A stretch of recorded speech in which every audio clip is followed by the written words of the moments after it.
Mo sitwasyon karon mga kamayo vlog diri sa base Eastern Samar para patabok sa Tacloban. Aw. Hinutdanay ni Krodo kay ngano di na nimo pagnon kay taud-taud abante, taud-taud abante.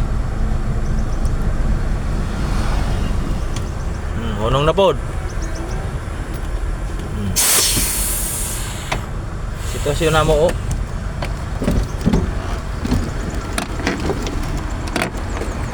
Rampila sa truck.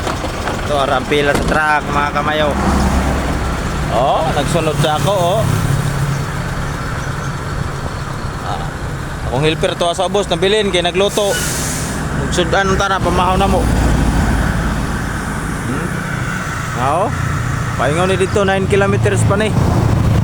Paingon dito sa port, buhat nila nga port sa base. Sao na kani. Ay ay.